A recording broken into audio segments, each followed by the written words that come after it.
네, 이번 시간에는 일에 대해서 알아보고 또 더 나아가서 역학적 에너지 보존 법칙이 무엇인지 살펴보도록 하겠습니다.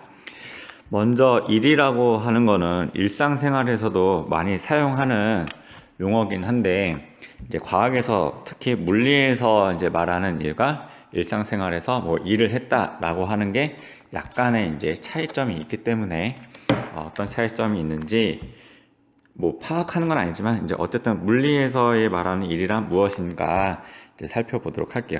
여기서 먼저 질문을 한번 해보겠습니다. 어떤 사람이 그림을 못 그리는데, 이게 어떤 사람이 벽을 밀고 있어요. 그래서 이 벽에다가 힘을 가해 가지고 밀고 있더니만 이 벽이 너무 탄탄해서 움직이지 않고 이 사람이 힘만 작용하고 있는 거죠. 이럴 때 이 사람은 일을 하고 있을까요? 하고 있지 않은 걸까요? 뭐 이런 거 한번 생각해 보시고요. 두 번째, 어떤 사람이 역도 선수가 있는데 여기 있는 어떤 기구, 역도를 번쩍 들어서 이제 머리에다가 이제 이게 된다 그러면, 이렇게 들어 올리는, 바닥에 있는 거를 이제 들어 올릴 때에 이 사람은 일을 했을까요? 안 했을까요? 인 거고. 세 번째, 어떤 사람이 물건을 들고만 정지해 있습니다. 물건을 들고 있으려면 계속 뭔가 이렇게 들고 있는 힘이 작용을 해야 되는 거죠. 이럴 때 일을 한 걸까요? 안 한 걸까요? 이제 마지막으로 네 번째, 지금 3번에 있는 이 사람이, 그래서 머리가 작아져. 팔도 이렇게. 이 사람이 물건을 들고 오른쪽 방향으로 이동을 했습니다.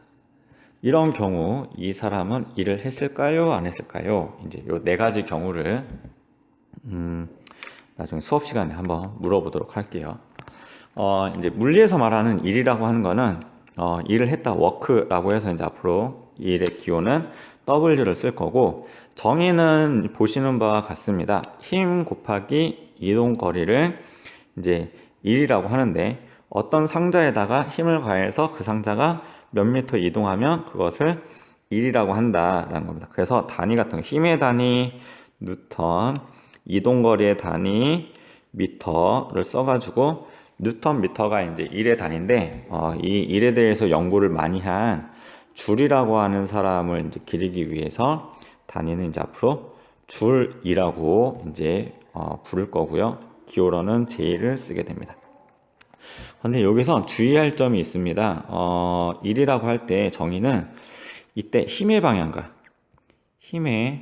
방향하고 물체의 이동 방향, 물체의 이동 방향이, 두 개의 방향이 일치할 때만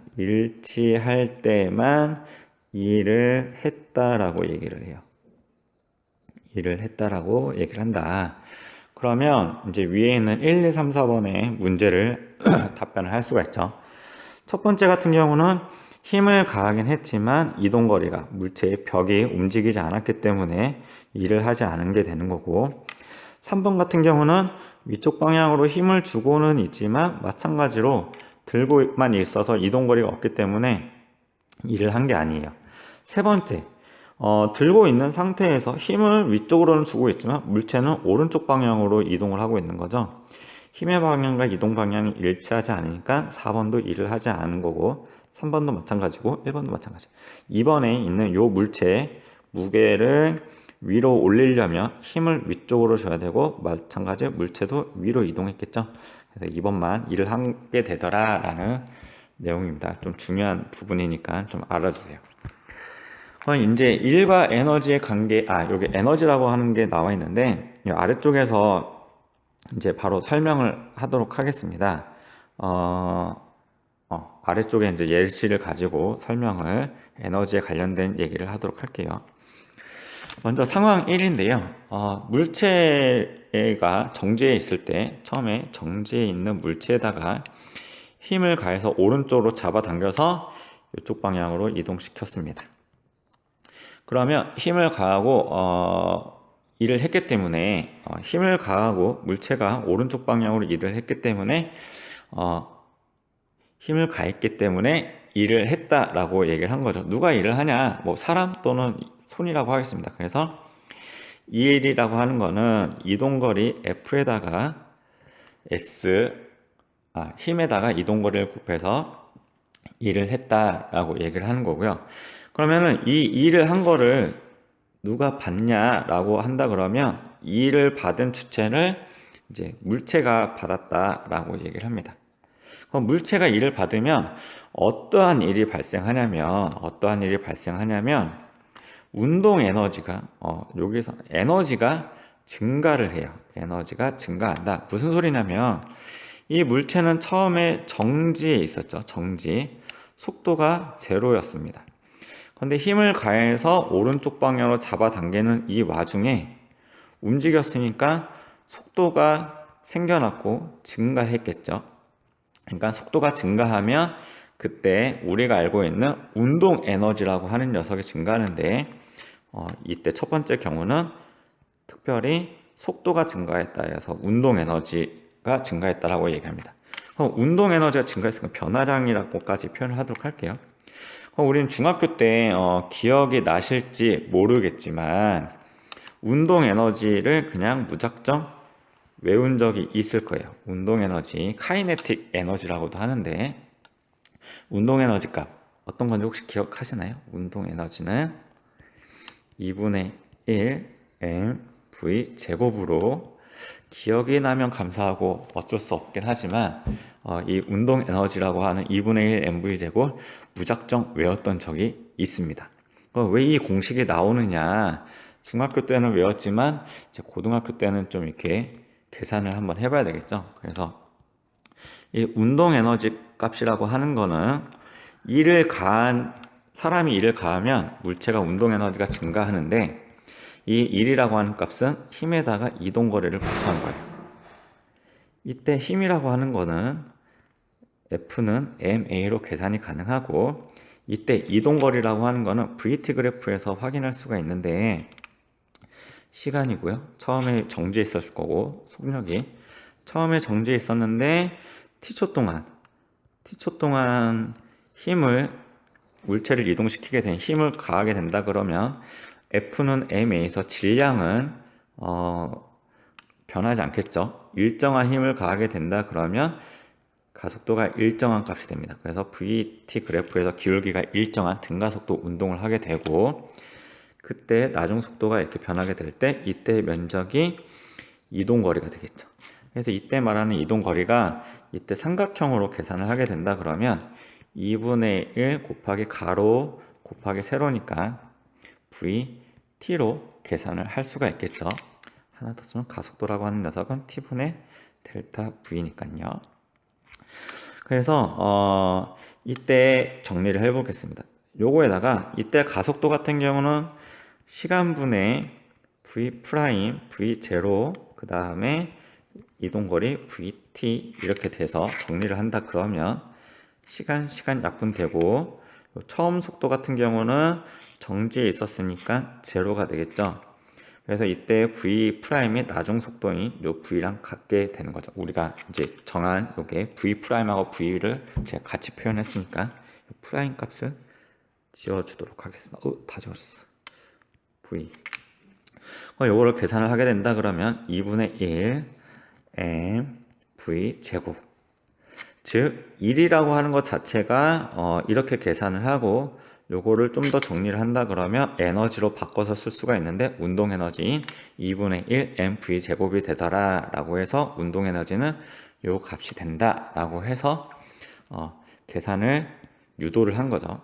그래서 중학교 때는 이런 유도 과정이 없이 배웠는데 그래서 그냥 무작정 외웠지만 이제 앞으로는 얘가 그냥 이렇게 되는구나 뭐 이런 소리예요. 그러면은 수식을 넣어서 다시 한번 설명을 하도록 하겠습니다. 이때 물체를 2kg이라고 하고 이때 잡아당기는 힘을 20N으로 잡아당겼다고 할게요. 그때 이동거리를 5m라고 한다 그러면 사람이 일을 했습니다. 얼마만큼 일을 했을까요? Fs만큼 일을 했다는 거고, 힘이 20N 작용했고 5m를 이동했으니까 사람이 이 물체한테 얼마만큼의 일을 했냐면 100줄 일을 했다고 합니다. 하게 된 걸 계산을 할 수가 있는 거죠. 그러면 사람이 이 물체한테 100줄을 일했으면 이 물체는 어떠한 일이 일어나냐면 에너지가 증가한다는 거예요. 에너지가 증가한다. 얼마만큼 증가할까요? 고스란히 일한 만큼 증가를 하게 된다는 거죠. 그럼 여기서 이제 문제가 뭐냐면, 그러면 5m 이동했을 때 요 위치에 왔을 때 속력이 어떻게 되느냐 이제 물어보는 문제들이 발생을 하게 된다는 거죠. 그럼 어떻게 계산하느냐? 운동 에너지가 증가했으니까 즉 2분의 1 mv 제곱값이 변화했다는 거예요. 변화했다라는 거죠. 그러면은 다시 표현한다 그러면 변화량이라고 하는 거는 나중 운동 에너지 값에서 나중 운동 에너지 값이니까 속력, 나중 속도, 질량도 원래는 이게 변화량 나중 값이긴 하는데 질량 변하지 않으니까 나중 속도의 제곱 값에서 처음 운동 에너지인 값을 제곱 빼주면은 요 값이 100줄이 돼야 된더라 하는 내용이에요. 그래서 처음 속도가 정지에 있었기 때문에 처음 속도가 정지에 있어요. 제로라고 하면 더 좋겠네요.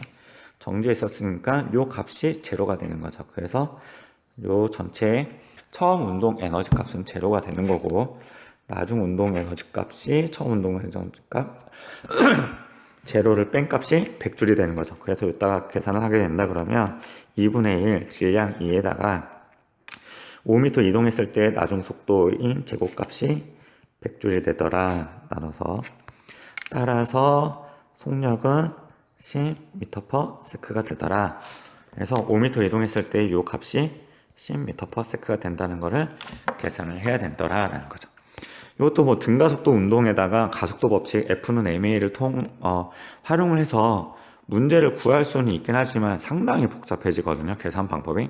그래서 이 일과 에너지의 관계를 활용을 하면 이때 이동했을 때의 나중 속도를 쉽게 구할 수 있다라는 겁니다. 제가 이제 순서가 왔다 갔다 하면서 설명을 하긴 했지만 가장 중요한 점은 물체에다가 일을 하면 사람이 일을 하면 얼마만큼 일을 하면 그 물체는 에너지가 증가하는데 고스란히 사람이 일한 만큼 증가하더라. 그 내용만 잘 이해하시면 될 것 같습니다. 두 번째 이제 상황 두 번째로 왔습니다. 이번에는 여기 아래쪽에 물체가 있는데 높이가 이렇게 되는 거를 힘을 줘서 잡아 올릴 거예요. 여기 있는 위에까지. 그때 등속으로 움직인다고 하면 이것도 이제 하나인데 등속일 때는 가속도가 얼마죠? 가속도가 제로인 상태입니다. 즉 F는 ma로 이 상자에다가 힘을 주게 되고 질량은 변하지 않은데 이 가속도 값이 등속이니까 제로인 거예요. 그러면 이 힘도 작용하는 힘도 얼마가 되느냐? 제로인 거죠. 즉 R자임이 제로인 상태라서 R자임이 제로인 상태로 뭔가 작용하더라라는 거죠. 즉 무슨 소리냐면 물체가 위로 움직이고 있긴 하지만 이때 작용하는 힘이 전체적으로 R자임이 제로인 상태로 물체가 이동을 해야 되더라라는 거예요. 좀 헷갈릴 수 있지만 그래서 이 물체는 가만히 놔둬도 아래 방향으로 중력가속도 g까지 곱한 mg 값으로 작용을 하고 있는데 위쪽 방향으로 얼마만큼의 힘을 가해야 R자임이 제로가 될까요? 다시 말해서 mg의 힘으로 들어 올려야 순간적으로 힘을 줘서 물체가 움직일 정도까지 mg의 힘으로 일단 움직이게 돼서 이 힘을 유지할 수만 있다면 사람이라서 거의 불가능하지만 기계라고 생각해서 위쪽 방향으로 mg 방향을 주게 되면 R자임은 제로인 등속 상태로 움직이게 되더라라는 거예요. 뭐 헷갈리긴 하지만 어쨌든 등속이라는 말이 나오면 R자임이 제로인 상태로 물체를 들어 올리고 있다, 움직이고 있다 이렇게 생각하시면 됩니다. 그럼 결론적으로 좀 다시 정리를 하게 된다 그러면 등속이니까 이 물체를 R자임이 제로인 상태로 들어 올려야 된다라는 거죠. 이 물체는 중력이 아래 방향으로 mg가 작용하고 위쪽 방향으로 힘이 작용하는데 이때 위쪽으로도 얼마의 힘으로 작용해야 된더라? mg로 들어 올려야 된다는 거죠. h만큼만 올릴 건데 그러면 한 일의 양은 어떻게 되느냐? 일의 양은 w 힘 곱하기 이동거리가 됐죠. 그러면 힘이 얼마만큼 작용하느냐? mg만큼으로 들어 올렸고 이동거리는 얼마만큼 올렸냐? h만큼.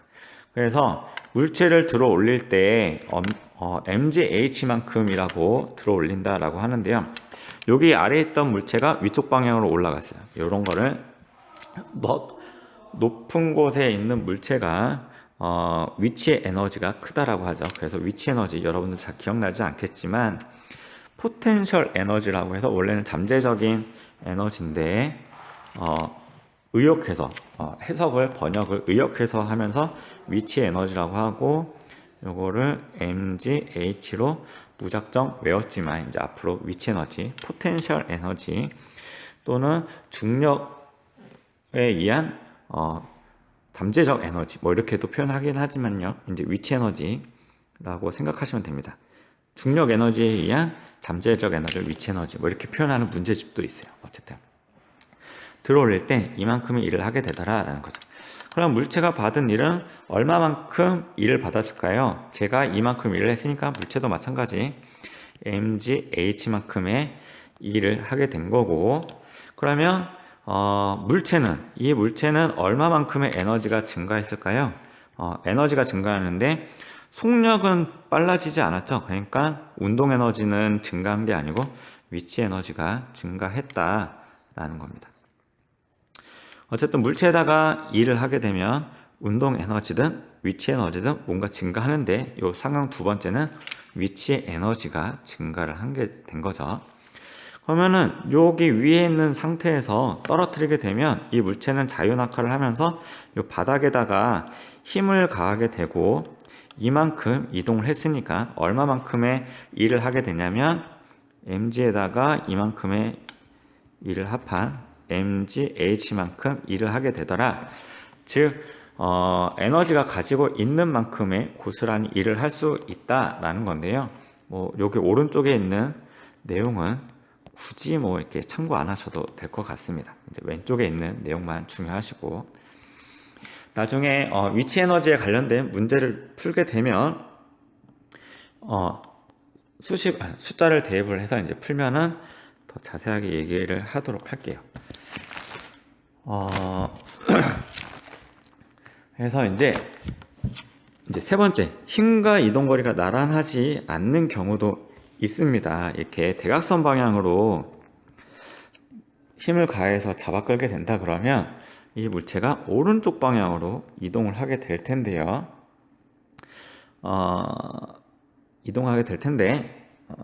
잠깐 요거를 정리를 한 다음에 잠시 뒤에 영상을 두 개로 나눠서 올리도록 하겠습니다. 네, 이번 아래에는 힘과 이동거리가 나란하지 않을 때 이제 일에 대해서 좀 알아보도록 하겠습니다. 지금 여기 왼쪽 상자에서 대각선 방향으로 힘을 주게 되면 이 상자가 이제 대각선 방향으로 날아가야 되겠지만 이제 현실에서는 뭐 위로 올라갈 수도 있고 앞쪽으로 나갈 수도 있는데 이제 일부러 지면에 붙어 있는 상태로 이 친구를 지면에 붙어 있는 상태로 이동시켰다라고 한번 볼게요. 그러면은 이쪽 X 방향으로 이제 진행을 할 거고, 그러면 대각선 방향으로 힘을 줬는데 X 방향으로만 이렇게 움직이게 된다고 했을 때 이 힘이 고스란히 쓰인 게 아니잖아요. 지난 시간에 힘에 대해서 합성에 대해서 얘기했을 때 이런 거 기억나실 겁니다. 오른쪽 방향으로 4N, 위쪽으로 3N을 주게 된다 그러면 이쪽 대각선 방향으로 5N의 힘의 합성이 R자임이 생기더라 라는 건데, 그럼 반대로 생각을 하게 되면 이 5N이라고 하는 힘은 오른쪽으로 작용하는 힘과 위쪽으로 작용하는 힘으로 합쳐진 힘이라고 볼 수 있죠. 그래서 이제 이 대각선 방향의 힘은 이 X 방향의 힘과 여기서 Y 방향으로 작용하는 힘 두 개가 합쳐진 힘이다 라고 보시면 돼요. 그래서 이 x 방향, x축 방향이라고 하겠습니다. 이때 작용하는 힘을 fx라고 놓고요. 이렇게 y 쪽으로 놓는 이 위쪽 방향 힘을 fy라고 하겠습니다. 그러면 이제 각도가 이제 나타나서 뭔가 계산이 어려운 게 나올 수 있는데, 지금 이제 삼각함수에 대해서 좀 얘기를 하도록 할게요.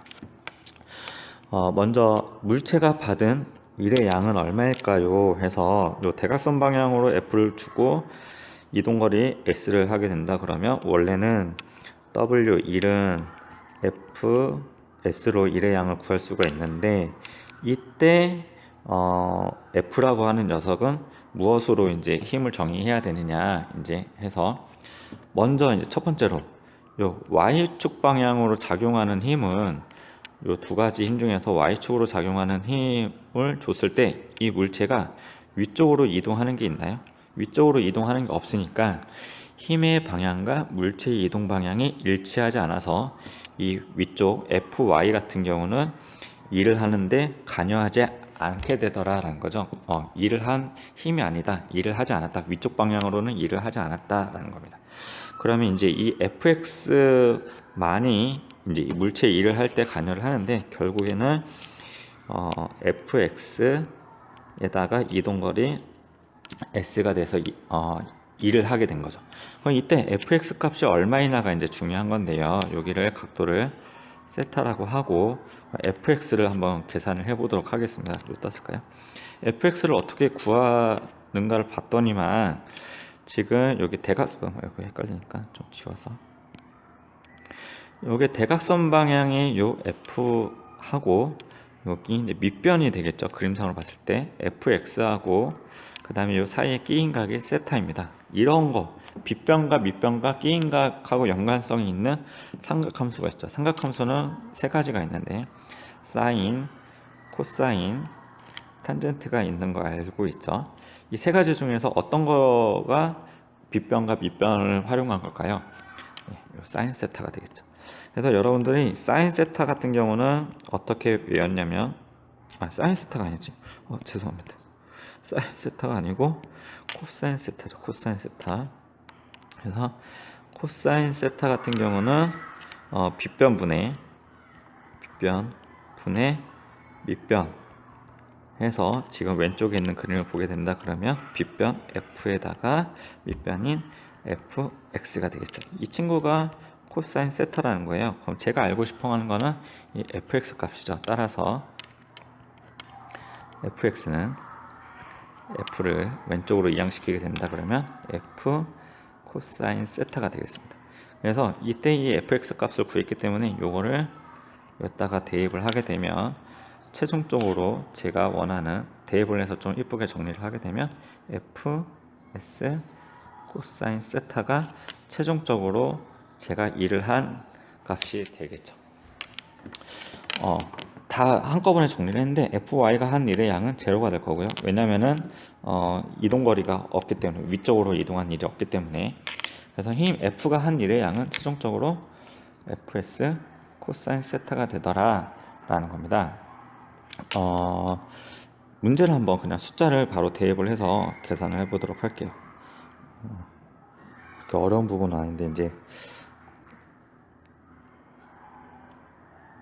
숫자를 대입을 해서 한번 계산을 해 보도록 하겠습니다. 먼저 이때 대각선 방향으로 잡아 끄는 힘을 10N이라고 할 거고요. 그 다음에 얼마 이동시켰냐면 2m. 그러면은 요 10N이라고 하는 녀석이 힘이 두 개로 분배가 될 텐데요. fx라고 하는 녀석과 fy라고 하는 녀석으로 힘이 분해가 되겠죠. 이때 각도가 생기는데, 이때 세타를 그림으로는 좀 그렇지만 60도라고 한번 가정을 해봅시다. 그러면 이 10N이라고 하는 녀석이 fy가 하고 fx로 나눠지는데, 이 fy의 힘은 일을 할 때 사용하지 않으니까 생각할 필요도 없고 이 fx에 대해서 구하면 됩니다. 그러면 빗변하고 밑변을 활용한 거니까 코사인 60도는 밑변인 f 요 값이 10인 거고, 그 다음에 y 값이 fx가 되겠죠. 따라서 fx는 10 곱하기 코사인 60도가 되겠죠. 그래서 최종적으로 얼마만큼 일을 했느냐. 그럼 W는 fx에다가 이동거리 s를 곱한 값이죠. fx가 10 코사인 60도, 그 다음 이동거리 2니까요. 다시 한번 정리를 하면 10 곱하기 코사인 60도는 2분의 1이 되겠죠. 2분의 1, 그 다음에 2 계산해 가지고 10줄만큼 일을 했다라고 계산을 하시면 됩니다. 네, 요까지 하고 만약에 더 추가가 될 내용이 있으면 수업 시간에 이제 언급을 하도록 할게요. 그 다음에 이제 또 힘 거리 그래프에서 이제 그래프가 나오면 물리 시간에는 엄청나게 중요하다고 했고, 여기 정지라고 하는 뭔가 힌트가 되는 것들이 있죠. 그래서 먼저 보게 된다 그러면 1kg짜리 물체를 2N을 줘서 4m를 이동시켰대요. 그거를 이제 그래프로 나타냈더니만 Y축이 힘, X축이 거리인 그래프가 나왔습니다. 여기서는 뭐 기울기를 다루지는 않을 건데, 먼저 첫 번째 질문을 보게 되면 면적이 무엇을 의미하느냐라는 거예요. 계속 반복해서 하는 거지만 면적 구하는 방법은 가로 곱하기 세로 해서 구할 수가 있고, 가로는 이동거리 S, 세로는 힘에서 FS. 여기 결국 뭐냐, 1이 되는 거죠. 1 W 값이 되더라라는 거예요. 첫 번째는 면적에 의미하는 거는 1이더라. 그러면은 이번에 그래프에서 물체가 4m 이동하는 동안 받은 일은 이 면적을 계산하면 되는 거죠. 가로가 4, 세로가 2니까 4 곱하기 2 해서 8줄이 되겠죠. 그러면은 이 상자에다가 8줄을 일을 한 거예요. 그럼 이 상자는 어떠한 일이 발생하느냐? 8줄을 줬으니까 이 상자는 에너지가 증가하는데, 이때는 어떤 에너지가 증가할까요? 이 상자가 위로 올라가진 않았으니까 오른쪽으로 움직이면서 속도가 증가하겠죠. 즉 운동 에너지가 증가할 겁니다. 즉 변했다는 소리겠죠. 이때 운동 에너지 값은 얼마냐? 2분의 1 mv 제곱의 변화량이 되는 거겠죠. 변화량. 그래서 3번을 구할 건데 어떻게 구하느냐? 나중 운동 에너지 값에서 v 제곱, 이때 v 값이 나중 4m 이동했을 때 나중 속도가 될 거고요. 요 값에서 빼기 2분의 1 m v 제로의 제곱이 되겠죠. 처음 속도인 출발하기 전에 운동 에너지 값으로 계산했더니만 요게 가한 1만큼 8줄만큼 증가하더라라고 하는 거죠. 그래서 요걸 계산하게 되면 처음에 정지에 있었기 때문에 처음 속도인 요 값이 제로가 돼서 빼주고 계산을 해볼게요. 2분의 1, 질량이 1kg짜리고 4m 이동했을 때 속력을 구하는 문제고요. 8줄 증가했으니까 V제곱은 16. 따라서 V는 플러스 마이너스 4인데 속력은 4m/s가 되겠죠. 그래서 4m 이동했을 때의 속력은 4m/s로 계산이 가능하다. 그렇게 어려운 내용은 아닐 거라고 생각합니다. 그래프가 중요하지만요. 그 다음에 역학적 에너지 보존 법칙에 대해서 이제 알아보도록 할게요. 역학적 에너지 보존 법칙은 여러분들 중학교 때 좀 배우고 왔을 텐데, 운동 에너지 더하기 위치 에너지를 더한 값이 항상 일정하다라는 거예요. 그래서 가장 많은 예를 드는 게 어떤 거냐면 롤러코스터가 있죠. 뭐 에버랜드나 롯데월드에 가게 되면 롤러코스터를 이렇게 타가지고 이제 한번 상상해 보세요. 타려면 등등등등등등 올려가가지고 이제 출발하기 직전에, 미끄러기 직전에 이제 딱 정지를 한 상태이겠죠. 그래서 바닥이 여기다라고 하게 되면 가장 높은 지점에 올라와 있는데, 가장 높은 지점이고 정지했으니까 요 위치에 있을 때는 운동 에너지는 제로, 그 다음에 위치 에너지는 100이라고 할게요. 그래서 운동 에너지와 위치 에너지를 더한 역학적 에너지는 얼마가 되냐 하면 더했으니까 100이 되는 거겠죠. 그러다가 이제 출발해서 미끄러지다가 이제 가운데 부분에 왔는데, 가운데 부분에 왔으면 속력은 증가했겠죠. 속력이 증가했다는 소리는 운동 에너지 값이 증가했다는 소리여서 운동 에너지가 예를 들어서 40만큼 증가했다라고 한다 그러면 위치 에너지는 어떻게 됐냐? 위치는 여기에서 지금 이만큼으로 낮아졌죠. 그러니까 낮아져서 이제 위치 에너지 값도 줄어들긴 하는데 그때 값은 얼마가 되느냐? 60이 될 거예요. 왜 그러냐면 운동 에너지가 40 늘어난 만큼 위치 에너지는 40이 줄어들어서 어쨌든 요 역학적 에너지가 더해져 가지고 또 얼마가 유지가 돼야 되냐면 100이 되더라 라는 겁니다. 이런 내용이 이제 역학적 에너지 보존 법칙이 항상 일정하다고 얘기를 하는 거고요. 더 시간이 지나서 이제 바닥이 되는 순간 약간의 오개념들이 생길 수 있긴 하지만 바닥에 도착하는 순간 몇몇 학생들은 속력이 제로가 된다라고 얘기하는데 그렇지 않고요. 조금만 생각해 보면 속력이 가장 빠르지 바닥에 왔을 때 가장 무서움을 느끼게 된다고 합니다. 아니면 출발하는 직전과. 그래서 여기 도착할 때 속력이 어떻게 되냐면 가장 빠르기 때문에 운동 에너지 값이 100이 되고 위치 에너지는 높이가 없어졌기 때문에 제로가 돼서 역학적 에너지는 이 친구가 더해서 여전히 100줄이 되더라 하는 게 이제 역학적 에너지 보존 법칙이다 라는 내용이에요. 이거를 이제 수식으로 여전히 이제 고등학교 수준이니까 수식으로 이제 정리를 해서 앞으로 문제를 풀 때 활용을 할 건데요. 이제 요 한 가지 예만 보면 될 겁니다. 이제 A 지점에서 공을 떨어뜨리는데 이 A 지점의 공의 질량을 m이라고 하겠습니다. 그럼 이 친구도 질량은 변하지 않을 거니까 이렇게 되고 처음에 가만히 놓는 지점이니까 정지에 썼으니까 처음 속도는 제로.